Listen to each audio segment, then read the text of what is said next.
नमस्कार, मैं Shailesh Kumar Dubey, chartered accountant by profession. अभी हम लोगों ने प्रीवियस वीडियो में डिस्कशन किया था सेक्शन 7 के बारे में। सब सेक्शन मतलब 7 के बारे में थोड़ा सा रिवाइज कर लेते हैं। सेक्शन 7 में हमने पढ़ा था कि स्कोप ऑफ सप्लाई किसे कहते हैं। उसमें कितने सेक्शन सब सेक्शन थे? सबसेक्शन 1, 1A, 2 और 3। सबसेक्शन 1 क्या कहता था कि कोई भी सेल, ट्रांसफर, बार्टर जो है वो स्कोप ऑफ सप्लाई में आता है। फिर कहता था कि कोई भी इंडिविजुअल के अलावा अगर कोई कंपनी है, कोई फर्म है, वो अपने मेंबर के साथ कोई लेन देन करती है तो वो स्कोप ऑफ सप्लाई में आ जाता है। फिर उन्होंने कहा था कि कोई इंपोर्ट आप करते हैं तो स्कोप ऑफ सप्लाई में आ जाता है, अगर उसका पैसा दें चाहे मत दें। और फिर ये कहा गया था कि कोई भी एक्टिविटी जो शेड्यूल 1 में आता है वो विदाउट कंसिडरेशन भी हो तो सप्लाई मान लिया जाएगा। फिर उन्होंने 1A में कहा था कि शेड्यूल 2 में बताया जाएगा कि ये सप्लाई ऑफ सर्विसेज है या सप्लाई ऑफ गुड्स है। फिर इन्होंने सबसेक्शन 2 में कहा था कि एक शेड्यूल 3 है जिसमें उन्होंने बताया कि इसको सप्लाई माना ही नहीं जाएगा, चाहे सप्लाई ऑफ गुड्स हो चाहे सप्लाई ऑफ सर्विसेज हो। और उन्होंने ये भी बताया था कि गवर्नमेंट अगर किसी काम को करती है तो उसमें नोटिफाई किया जाएगा कि कौन कौन से एक्टिविटीज हैं गवर्नमेंट के जो कि सप्लाई ऑफ सर्विसेज और सप्लाई ऑफ गुड्स में आते ही नहीं। और फिर उन्होंने बताया कि सेक्शन 3 में कि गवर्नमेंट चाहे तो समय समय पर ये नोटिफिकेशन जारी कर सकती है कि कौन सी चीज सप्लाई ऑफ सर्विसेज होगी, सप्लाई ऑफ गुड्स नहीं होगा, कौन सी चीज सप्लाई ऑफ गुड्स होगा, सप्लाई ऑफ सर्विसेज नहीं होगा। ये हमने चर्चा किया। तो अब हम चलते हैं शेड्यूल 1 की तरफ। सेक्शन 7 स्कोप ऑफ सप्लाई के रेफरेंस में जो शेड्यूल 1 है, शेड्यूल 1 में हम देखते हैं कि शेड्यूल 1 में उन्होंने क्या बताया। शेड्यूल 1 में इन्होंने बताया activity to be treated as supply even if made without consideration. मतलब कि अगर आपने कोई पैसा नहीं दिया और वो सर्विसेज दे दिया या ले लिया तो भी वो सप्लाई ऑफ सर्विसेज में आएगा, क्योंकि जब तक सप्लाई ऑफ सर्विसेज नहीं होगा, सप्लाई ऑफ गुड्स नहीं होगा, सप्लाई होगा ही नहीं, तब तक टैक्स लगेगा नहीं। तो जब सप्लाई होगा तभी टैक्स लगेगा। तो सप्लाई इसमें इसीलिए बेसिक चीज जो है, जो बहुत बड़ा ब्रॉडर एरिया है जिसको सेल नहीं कहा गया, सप्लाई कहा गया, वो इसीलिए कहा गया कि सप्लाई का इतना बड़ा क्षेत्र इन्होंने बना दिया कि सप्लाई में सब समाहित हो गया, पूरा ब्रह्मांड। अब उस सप्लाई को डिफाइन कर रहे हैं अलग अलग जगह कि कैसे कैसे क्या होगा। तो हमने वो सेक्शन 7 में देखा। अब शेड्यूल 1 में हम देखना चाहते हैं कि वो कौन सी सर्विसेज हैं, एक्टिविटीज हैं जो कि हम कंसिडरेशन बिना, मतलब पैसा या कोई कंसिडरेशन दिए बिना, जो उसका कंसिडरेशन ना हो तो भी वो सप्लाई माना जाएगा।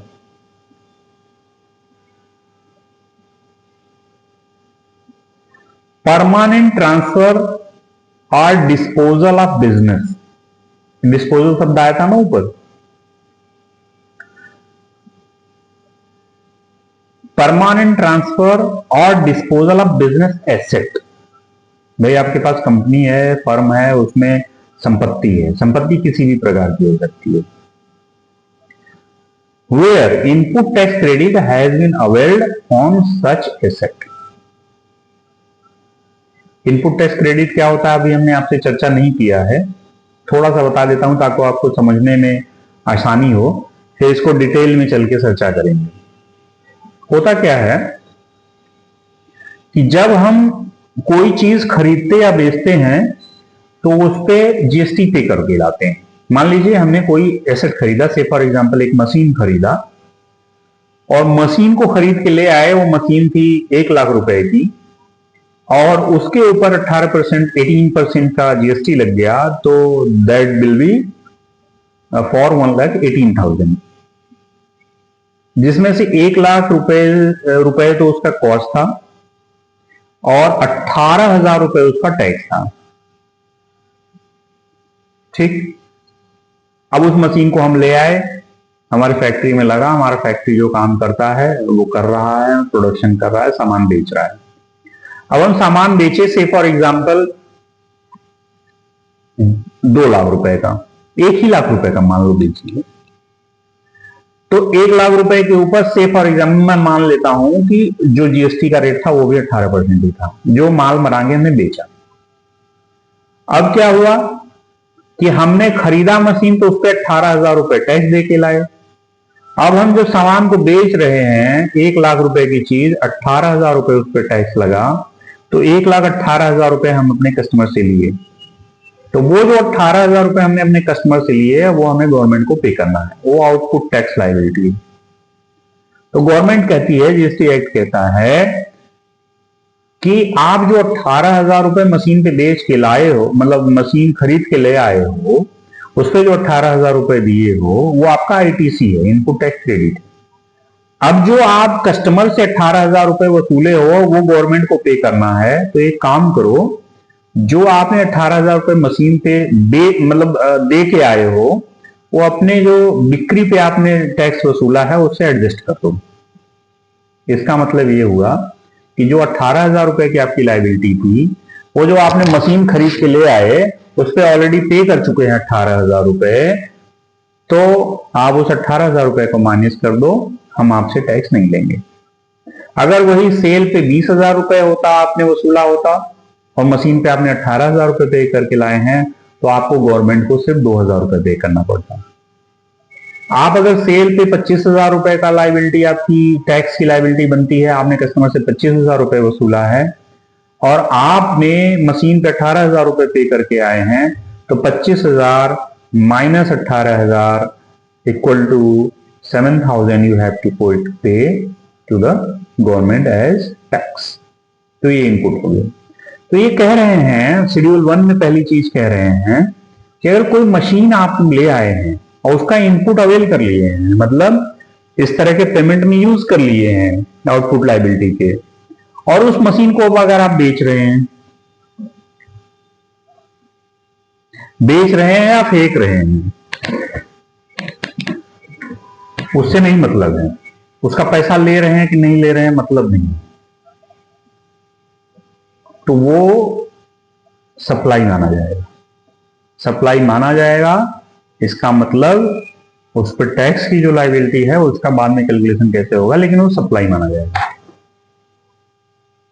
दूसरा क्या कह रहे हैं, सप्लाई ऑफ गुड्स और services or both between related person or between distinct person as specified in section 25 when made in the course or furtherance of business, provided that a gift not exceeding 50,000 rupees in value in a financial year by any employer to an employee shall not be treated as supply of goods or services or goods। मतलब ये है कि आपने, अब यहां पे दो चीज है, रिलेटेड पर्सन और डिस्टिंक्ट पर्सन। रिलेटेड पर्सन का मतलब सेक्शन 25 में इन्होंने डिफाइन किया है, सेक्शन 25 को हम बाद में पढ़ेंगे रिलेटेड पर्सन के बारे में। यप। तो जब हम रिलेटेड पर्सन के बारे में जानेंगे तो रिलेटेड पर्सन में वो सारे पर्सन आ गए जो कि आपके बिजनेस से रिलेटेड हैं, आपके एंटिटी से रिलेटेड है।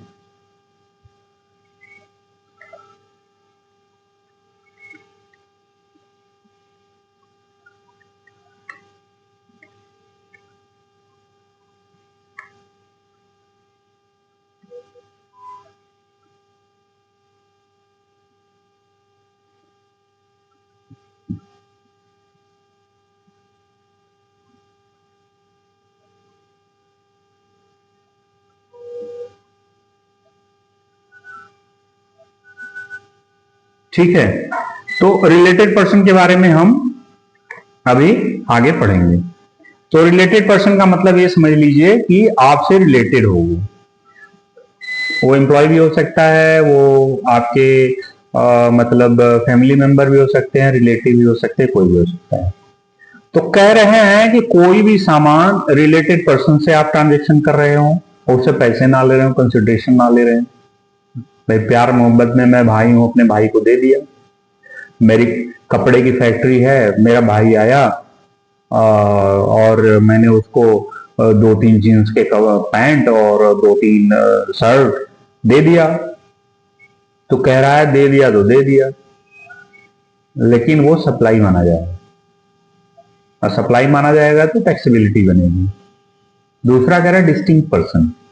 डिस्टिंक्ट पर्सन का मतलब ये हुआ जीएसटी स्टेट वाइज है। मतलब अगर आप दिल्ली में काम करते हैं तो दिल्ली का जीएसटी अलग लेना पड़ेगा, यूपी में है तो यूपी का जीएसटी अलग लेना पड़ेगा।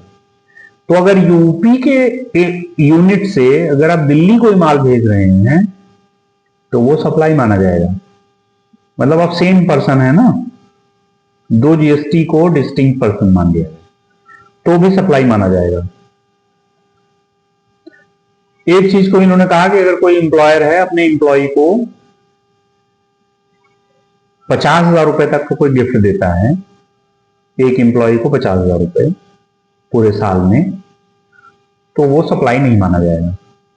अब भाई बहुत सारे लोगों के पास जो है बड़ी बड़ी कंपनियां हैं, दिवाली पे और किस पे गिफ्ट देती हैं, तो वो गिफ्ट पर एम्प्लॉय 50,000 रुपीज है तो उसको सप्लाई नहीं माना जाएगा। फिर इन्होंने कहा कि supply of goods by a principal to his agent where the agent undertake to supply such goods on behalf of principal.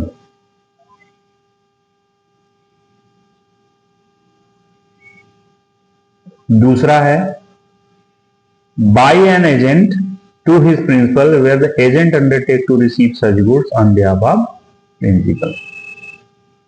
मतलब समझे आप, आपने टायर की एजेंसी ली, एमआरएफ का टायर, एमआरएफ ने आपको एजेंसी दे दी एमआरएफ के टायर का, शोरूम का, तो एमआरएफ जो आपको टायर भेजेगा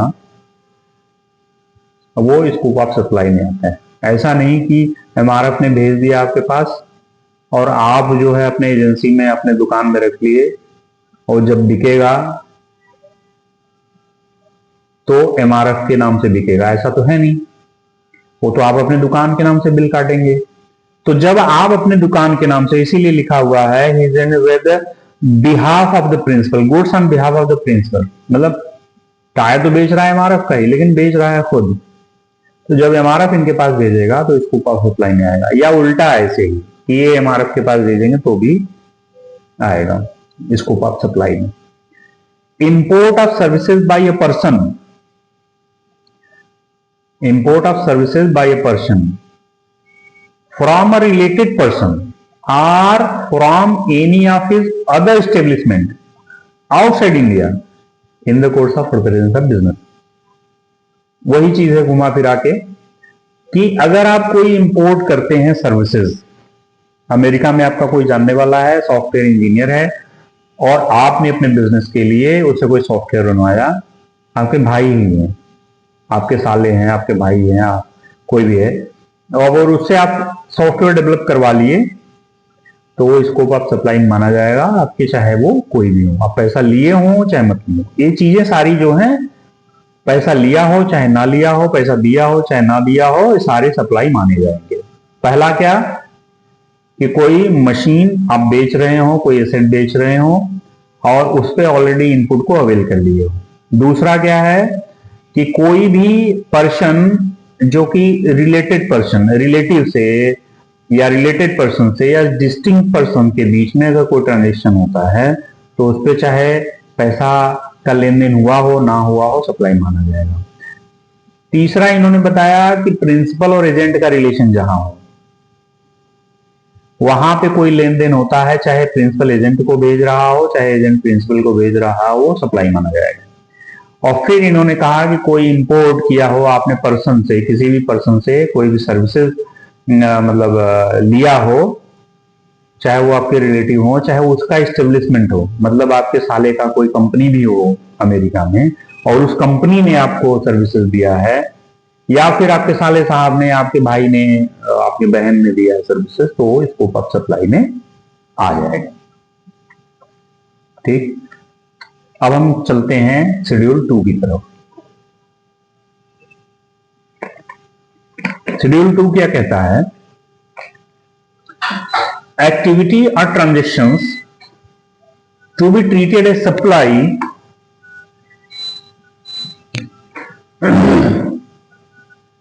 ऑफ गुड्स और सप्लाई ऑफ सर्विसेज। मतलब अभी कह रहे हैं कि शेड्यूल 2 में कि कौन सी चीज को आप सप्लाई ऑफ गुड्स मानेंगे और कौन सी चीज को सप्लाई ऑफ सर्विसेज मानेंगे। चलो, ट्रांसफर के केस में ये कह रहे हैं कि ट्रांसफर के केस में any transfer of the title in goods is a supply of goods. बात सही भी है कि कोई गुड्स है और उसको आप बेच रहे हैं तो सप्लाई ऑफ गुड्स ही होगा। मैं कहता हूं कि मेरे पास एक कार है, वो गुड्स की कैटेगरी में आता है, और कार मेरे पास ही है, मैं ही यूज कर रहा हूं उसको, लेकिन वो कार को मैंने आपके नाम कर दिया। तो आपके नाम कर दिया तो ये सप्लाई ऑफ गुड्स माना जाएगा, गुड्स का ट्रांसफर। टाइटल कह रहा है ना, any transfer of right in goods, वो ऊपर टाइटल कह रहा था मतलब रजिस्ट्री, नीचे कह रहा है any transfer of rights in goods. भाई है तो मेरा, लेकिन चलो आप ले जाओ, यूज करो। और आप undivided share in goods without the transfer of title thereof is a supply of services. मतलब हमारा एक मकान है, मकान तो गुड्स है, और हमने, या तो फिर आप मान के चलिए कार ही का एग्जांपल ले लेते हैं, एक तो मैं तक ट्रांसफर कर दिया, मैंने रजिस्ट्री कर दी तो गुड्स का हो गया। दूसरा, अब वही कार मैंने आपको ट्रांसफर नहीं किया, बल्कि ये आपको अधिकार दे दिया कि आप इस कार को यूज कर सकते हैं, मेरे नाम पे ही है लेकिन आप यूज कर सकते हैं। अब ये क्या हो गया? अब ये कार तो हमने दिया नहीं आपको, बल्कि उसको यूज करने की राइट दे दी, तो ये सप्लाई ऑफ सर्विसेज हो, एक तरह से कार ऑन रेंट हो गया। Any transfer of title in goods, next है any transfer of title in goods under an agreement which stipulates that property in goods shall pass at a future date upon payment of full consideration as agreed is a supply of goods। मतलब nature को समझिए कि मैंने कहा आज आपसे agreement to cell कर लिया कि अपनी कार को मैं 2 महीने बाद आपको बेच दूंगा, और एग्रीमेंट टू सेल पे हमारी आपसे बात हो गई और हमने आपसे पैसा ले लिया या नहीं भी लिया, जो भी है, तो यहां पे स्कोप ऑफ सप्लाई नहीं है। यहां पे बात हो रही है कि वो गुड्स की सप्लाई है या सर्विसेज की सप्लाई। सप्लाई तो है, लेकिन वो गुड्स की सप्लाई है या सर्विसेज की सप्लाई। तो अब हमने जब ये कह दिया, एग्रीमेंट टू सेल कर दिया कि हम 2 महीने बाद आपको कार बेच देंगे, तो ये क्या हमने किया? जैसे अभी गाड़ी यूज करने के लिए दे दिया तो सर्विसेज हो गया था, गाड़ी बेच दिया तो गुड्स हो गया था। तो अगर एग्रीमेंट टू सेल कर लेंगे तो वो सर्विसेज होगा या गुड्स होगा? तो यहां बताया गया कि नहीं नहीं, वो गुड्स ही होगा, क्योंकि उसकी सर्विसेज राइट नहीं ट्रांसफर कर रहे हैं। मतलब अभी आपके पास कार खुद पड़ा हुआ है और आप उसके राइट को, यूज करने के राइट को नहीं ट्रांसफर कर रहे हैं, बल्कि वो गुड्स को ही ट्रांसफर करेंगे आने सर्टेन टाइम। तो ये सप्लाई ऑफ गुड्स माना जाएगा। ये ट्रांसफर के केस में हो गया। फिर शेड्यूल 2 कहता है लैंड एंड बिल्डिंग के केस में। बड़े सारे डिस्प्यूट होते हैं लैंड एंड बिल्डिंग के केस में कि ये सप्लाई ऑफ गुड्स होगा, सप्लाई ऑफ सर्विसेज होगा। तो इन्होंने क्लेरिफाई कर दिया क्या कहा? Any lease, tenancy, easement, license to occupy land is a supply of services. सारे किराए नेचर के हैं तो ये सर्विसेज ही होगा जब तक लैंड ट्रांसफर नहीं होता।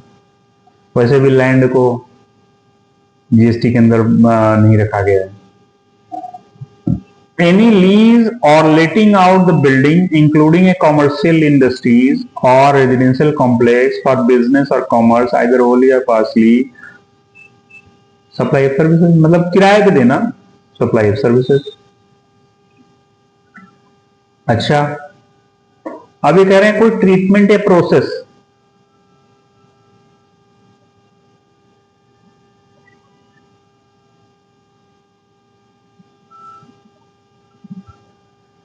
अब ये तो सामान्य सी बात है। जैसे फॉर एग्जांपल प्रोसेस के लिए मैं क्या करता हूं, जिसको जॉब वर्क के नेचर में मान सकते हैं आप। जैसे मान लीजिए कि मैं कपड़ा खरीद के ले आया और एक शर्ट बनाने वाली कोई कंपनी है नोएडा में, दिल्ली में, कहीं पे भी, और मैंने उनको कपड़ा दे दिया और मैंने कहा भाई इसका शर्ट बना देना।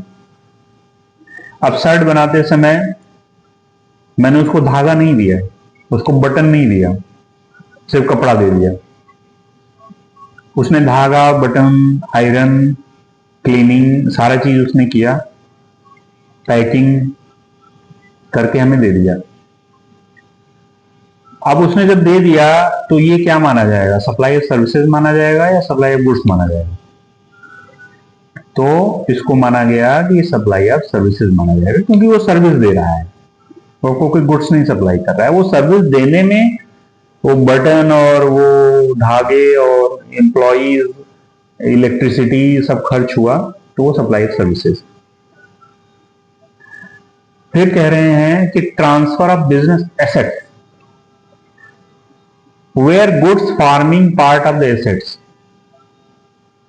of a business are transferred or disposed by or under the direction of the person carrying on business so as no longer to form part of the those assets.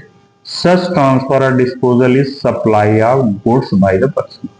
मतलब समझे भाई, कह रहे हैं कि कोई एसेट है, उसका एक कोई कंपोनेंट है, अब उस कंपोनेंट को उसके पास यूज नहीं था या जो भी था वो कंपोनेंट बेच दिया, दे दिया, ट्रांसफर किया, बेच दिया, किसी को दे दिया, तो सप्लाई ऑफ गुड्स माना जाएगा।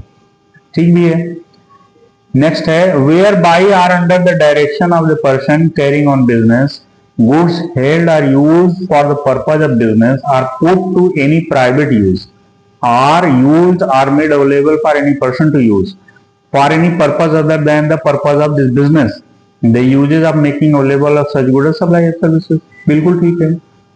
कह रहे हैं कि हम बिजनेसमैन हैं और हमने कोई चीज आपको प्राइवेट यूज के लिए दे दिया, हमारे बिजनेस में यूज होता था लेकिन हमने आपको, हमारे मान लीजिए हमारे यहाँ जनरेटर था और हमने जनरेटर आपको दे दिया कि भाई ले जाओ, यूज करो, अपने घर में लगा लो। तो जनरेटर का हमने राइट ट्रांसफर नहीं किया, जनरेटर को आपके नाम से बिल बना के बेच नहीं दिया, सिर्फ राइट दिया कि आप चलो पर्सनल यूज कर लो। तो ये एक तरह से जनरेटर ऑन रेंट हो गया, माना जाए तो। कोई ऐसे देता तो रेंट लेता, तो ये माना जाएगा supply of services. Where any person ceases to be taxable person, मतलब एक कोई जीएसटी में रजिस्टर्ड व्यक्ति था, अब जीएसटी से बाहर हो गया, अब जीएसटी उसके ऊपर अप्लीकेबल नहीं है, इसलिए वो टैक्सेबल पर्सन नहीं है। Any goods forming part of the assets of the business carried on by him shall be deemed to be the supplied by him in course of furtherance of his business immediately before the ceased to be taxable person, unless the business is transferred as going concern to another person, or the business is carried on by the personal representative who is deemed to be taxable person.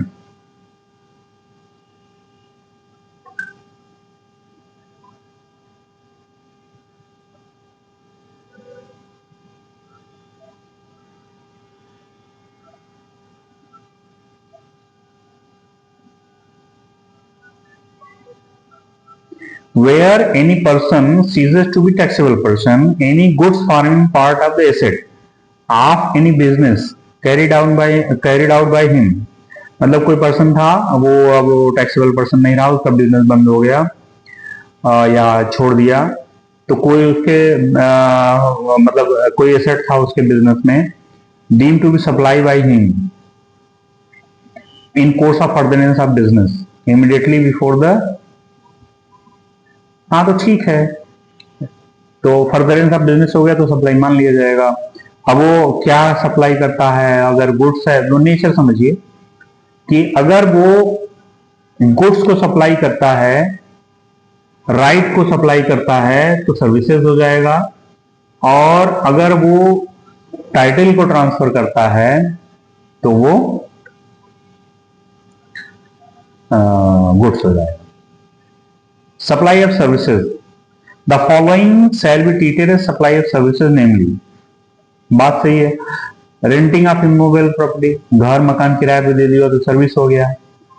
हाँ, construction of complex building, civil structure or a part thereof including a complex or building intended to for sale. मतलब कोई घर बना रहे हो, कोई building बना रहे हो, और वो चाहे उसके लिए बना रहे हो जो बनवा रहा है, या तो फिर वो बना रहे हो कि आगे बिकेगा, मतलब जैसे फ्लैट बिकेगा। wholly or partially except where the entire consideration has been received after issuance of compliance certificate, where required by the competent authority or after its first occupation whichever is earlier। मतलब समझिए, इससे clarification भी कई बार आ चुका।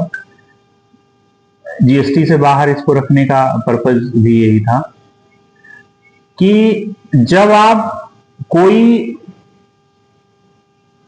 Building बना रहे हैं तो बिल्डिंग बनाने का काम सर्विसेज में आएगा, जब तक कि उस पे ऑक्यूपेशन सर्टिफिकेट इशू ना हो जाए। अब ये है कि बिल्डिंग को या लैंड को जीएसटी से बाहर रखा गया और ये कहा गया कि वो बिल्डिंग जो बन रही है, बनते समय जब आप बुकिंग का एडवांस ले लेते हो तब तो उस पर जीएसटी लगेगा, तब तो सप्लाई होगा, और तब तो सप्लाई ऑफ सर्विसेज माना जाएगा। लेकिन अगर वो बिल्डिंग बन के खड़ी हो गई और तब तक आपने नहीं लिया किसी से पेमेंट, या जिसको बेच रहे हो उससे पेमेंट नहीं लिया, तो फिर उस पर जीएसटी नहीं भी लगेगा। इसको स्पेसिफिकली एक्सक्लूड किया गया। तो ये है इनका कंसेप्ट। फिर एक्सप्लेनेशंस इनके दिए गए हैं।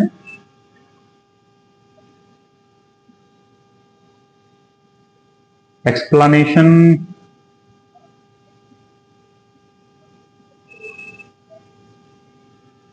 हाँ, अब हम चलते हैं, एक कंसेप्ट है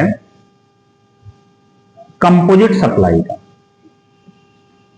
the following composite supply shall be treated as supply of services, namely work contract as defined in clause 119 subsection 2। Work contract का मतलब वही होता है कि हमने आपको बिल्डिंग बनाने के लिए दे दिया, आप मटेरियल भी लगाओ, लेबर भी लगाओ, ये वर्क कॉन्ट्रैक्ट हो गया। तो अब वो व्यक्ति सर्विसेज भी दे रहा है और गुड्स भी दे रहा है, तो सप्लाई ऑफ सर्विसेज होगा या सप्लाई ऑफ गुड्स होगा? तो माना गया कि जो वर्क कॉन्ट्रैक्ट है वो सप्लाई ऑफ सर्विसेज ही होगा, मतलब बिल्डिंग बनाने वाला जो काम है।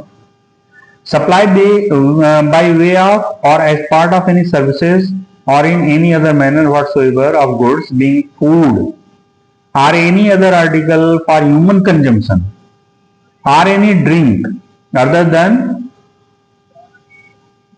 alcoholic liquor for human consumption, दारू के अलावा, where such supply of services is for cash, deferred payment or other valuable consideration। तो ये क्या मान लिया जाएगा? सर्विसेज मान लिया जाएगा। तो कोई सर्विसेज है, मैं सब एक मान के चलिए कि कंपोजिट सप्लाई की बात हो रही है। कंपोजिट सप्लाई ये होता है कि आप कोई सर्विसेज दे रहे हैं उसके साथ ही ऐड हो जा रहा है, और एक होता है मिक्स सप्लाई। दोनों में अंतर समझा देता हूं। कंपोजिट सप्लाई का मतलब है कि वो जो सर्विसेज आप दे रहे हो उसके साथ ये वाली सर्विसेज देनी जरूरी है। एग्जाम्पल से समझाता हूं, जैसे अभी वर्क कॉन्ट्रैक्ट वाली बात आई। वर्क कॉन्ट्रैक्ट में क्या होता है, अगर आप बिल्डिंग बना रहे हो तो उसमें मटेरियल लगाना जरूरी है। तो आप तो दे रहे हो सर्विसेज, बनाने का काम कर रहे हो मीन सर्विसेज, और उसके साथ मटेरियल लगा दिए, तो ये हो गया कंपोजिट सप्लाई। तो इसको बताया गया कि ये सर्विसेज में आएगा। दूसरा कह रहे हैं कि कोई आप सर्विसेज ऐसी दे रहे हो जिसके साथ फूड सप्लाई करना जरूरी है, तो भी वो सर्विसेज में ही आएगा। केटरिंग हो सकता है, केटरिंग को सर्विसेज ही माना जाता है। तो केटरिंग में अगर आप फूड सप्लाई कर रहे हैं तो वो सप्लाई ऑफ सर्विसेज ही माना जाएगा, केटरिंग सर्विसेज में जाता है। तो ये शेड्यूल 2 हो गया संपन्न। अब हम चलते हैं शेड्यूल 3 की तरफ। शेड्यूल 3 थोड़ा थोड़ा समझ लेते हैं। शेड्यूल 3 में कहता है activity or transaction which shall be treated neither supply of goods neither supply of services. इन चीजों को अगर आप ध्यान रखेंगे तो ये क्या है कि ये तो न तो सप्लाई ऑफ सर्विसेज माना जाता है और ना ही सप्लाई ऑफ गुड्स माना जाता है। मतलब इस पे टैक्स नहीं लगेगा। क्या कह रहा है, services by employ to the employer in the course of और इन रिलेशन ऑफ। भाई सही बात है, अगर किसी के यहां जॉब कर रहे हो और वो आपको सैलरी दे रहा है तो उस पर जीएसटी थोड़ी लगेगा। फिर दूसरा कह रहे हैं सर्विसेज बाय एनी कोर्ट और ट्रिब्यूनल। भाई बात सही है, कोई कोर्ट या कोई ट्रिब्यूनल सर्विसेज दे रहा है तो उस पर जीएसटी थोड़ी लगेगा, न्याय महंगा हो जाएगा। फिर कह रहे हैं the function perform by member of parliament, मतलब नेता जो हैं उनके ऊपर जो उनकी जो पेमेंट वेमेंट होती है उस पर नहीं लगेगा जीएसटी। कॉन्स्टिट्यूशन इन कैपेसिटी, मतलब ये नेताओं वाली बात आ गई। फिर कह रहे हैं सर्विसेज ऑफ फ्यूनरल, मतलब cremation, mortuary, including transportation of deceased, मतलब एम्बुलेंस के ऊपर या फिर कोई डेथ हो गया उसकी अंतिम क्रिया जो करनी है, चाहे जिस धर्म में हो, उस पर कोई जीएसटी नहीं। लेकिन एक चीज देखने वाली बात है, पीछे शायद था कि हिंदू धर्म में या किसी भी धर्म में मरने के बाद उनके ऊपर एक कपड़ा डाला जाता है। अलग अलग धर्म में उसको अलग अलग नाम दिया जा सकता है, वो कपड़े के कैटेगरी में आता है, उस पर जीएसटी लगता है। Sale of land and building, building वाला वही बताया कि अगर आप पूरा बना के बेच रहे हैं तो जीएसटी नहीं है, और लैंड पे तो है ही नहीं। Actionable claim other than specified actionable claim. Actionable claim क्या होता है, एक बड़ा लंबा है। एक्शनेबल क्लेम का मतलब होता है कि मेरा किसी चीज में राइट है, मैं उस पर एक्शन ले सकता हूं, मतलब मेरा राइट है उसमें। लॉटरी को नहीं है, लॉटरी भी एक एक्शनेबल क्लेम है लेकिन उसको वो नहीं माना जाता।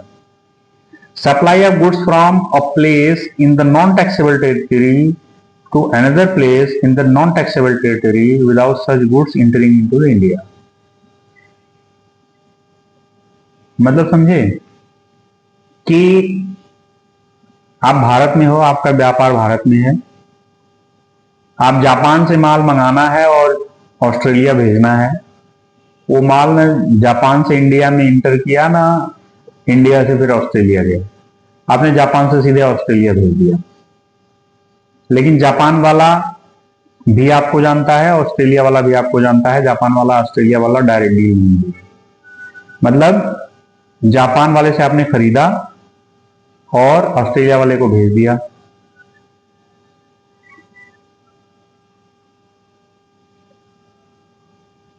लेकिन इंडिया में उसका कोई ट्रांजेक्शन नहीं हुआ। तो कह रहा है कि supply of goods from the place in a non-taxable territory to another place in the non-taxable territory without such goods entering into the India। तो उस पर टैक्स मतलब सप्लाई नहीं माना जाएगा। Supply of warehouse good to any person before clearance for home consumption, मतलब समझे आप कि आप कोई गुड्स बाहर से मंगाए, वो वेयर हाउस में, गवर्नमेंट के बॉन्डेड वेयर हाउस में वो पड़ा हुआ है, कस्टम बॉन्डेड वेयर हाउस में, तो जब तक वहां पड़ा है तब तक वो इंडिया में किसी और दूसरे को, इंडियन रेजिडेंट को आपने अगर उसको नहीं बेचा है और वही बॉन्डेड वेयर हाउस से कोई खरीद ले जाता है विदेश में, मतलब चाइना से माल आया, बॉन्डेड वेयर हाउस में पड़ा है और उसको आपने जापान भेज दिया वही बॉन्डेड वेयर हाउस से, तो उसको टैक्स मतलब neither it will be treated as supply of goods neither nor treated as supply of services. Supply of goods by the consignee to any other person by endorsement of documents of title of the goods after the goods has been dispatched from the port of origin located outside India but before clearance of the home country। भाई माल तो चला Japan से India आने के लिए, लेकिन आपको कोई ऐसा कस्टमर मिल गया कि वो बीच में से ही बोला मैं तो यहीं से डिलीवरी ले लूंगा जाने दो, तो भी वो neither supply of goods neither supply of services. Activity of apportionment of co-insurance premium by the lead insurer to the co-insurer for the insurance services jointly supplied by the insurance वाली बात है।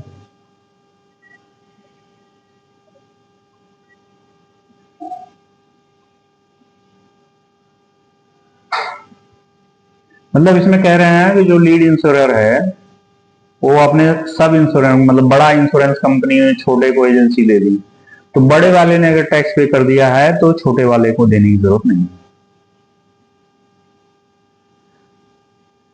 तो वो सप्लाई ऑफ सर्विसेज नहीं माना जाएगा और supply of goods भी नहीं माना जाएगा। तो ये तो था आपका सेक्शन 7 जो हमने 2 वीडियो में समझा। सेक्शन 7 स्कोप ऑफ सप्लाई है। स्कोप ऑफ सप्लाई में बात कही गई है कि कौन सी चीज को सप्लाई के अंदर लिया जाएगा और कौन सी चीज सप्लाई से बाहर है। अगर वो सप्लाई के अंदर आता है तो उस पर टैक्स लगेगा, कैसे लगेगा, कब लगेगा, क्यों लगेगा, वो बात की बात है। अभी तो स्कोप ऑफ सप्लाई की बात है, किसको सप्लाई माना जाएगा किसको सप्लाई नहीं माना जाएगा। फिर सेक्शन 7 में हमने ये पढ़ लिया कि कौन सी चीज इंक्लूड है सप्लाई में और कौन सी चीज एक्सक्लूड है सप्लाई में। एक्सक्लूड किसको हम सप्लाई मानेंगे ऑफ गुड्स, किसको सप्लाई मानेंगे ऑफ सर्विसेज, और सरकार कब समय समय पे नोटिफिकेशन देगी कि किसको हम सप्लाई ऑफ सर्विसेज मान सकते हैं, सप्लाई ऑफ गुड्स नहीं मान सकते, किसको सप्लाई ऑफ गुड्स मान सकते हैं, सप्लाई ऑफ सर्विसेज नहीं मान सकते। फिर उसमें 3 शेड्यूल्स आए, first second third. First schedule में बताया कि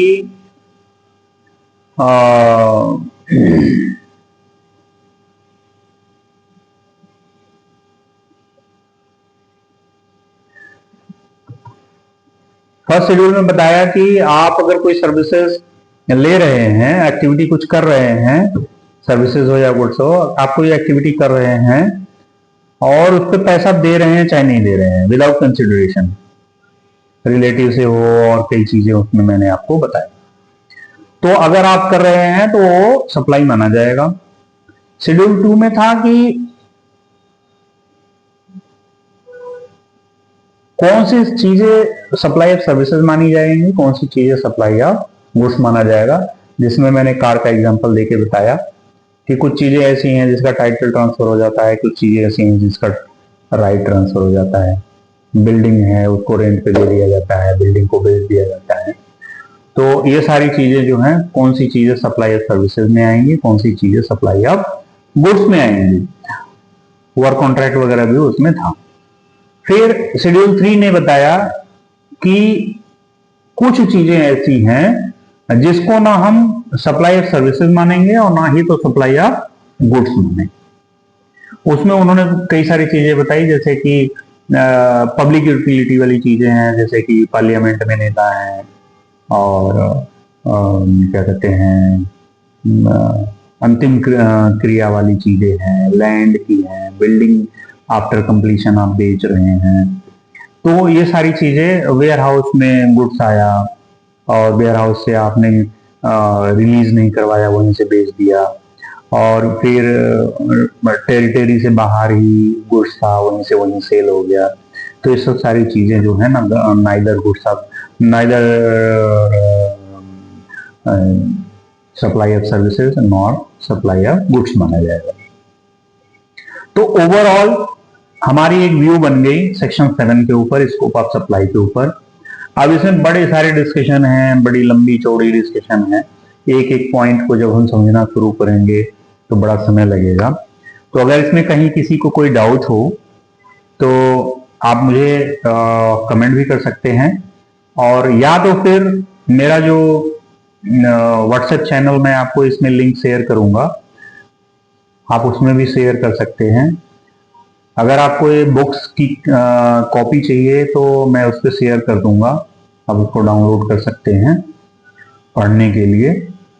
और अगर ओवरव्यू चाहिए तो ये वीडियो मैं जानबूझकर, क्योंकि एजुकेशनल वीडियो है, चीज़ों को क्लियर होना चाहिए। मेरा ऑब्जेक्ट ये नहीं है कि मैं रील बनाऊं, या फिर मेरा ऑब्जेक्ट ये नहीं है कि मेरा सोशल मीडिया पे रीच कितना बढ़ जाए। मेरा मकसद ये है, मतलब निस्वार्थ भाव ये है कि जो भी इस वीडियो को देखे उसको, जो मैं जीएसटी के बारे में समझा हूं और समझ रहा हूं, और वो उसको उसका बेनिफिट मिले। इसमें स्टूडेंट को भी बेनिफिट मिल सकता है, एक जनरल पब्लिक को भी बेनिफिट मिल सकता है समझने में। और कहीं किसी को डाउट हो तो उसमें कमेंट कर सकता है। मैं देखूंगा कि कितना मुझे समय मिलता है, किस हिसाब से मैं इस वीडियो को, जो मैं अभी बनाना शुरू किया हूं, इसको मैं कैसे आगे तक ले जाता हूं, बाकी भविष्य की बात है। धन्यवाद।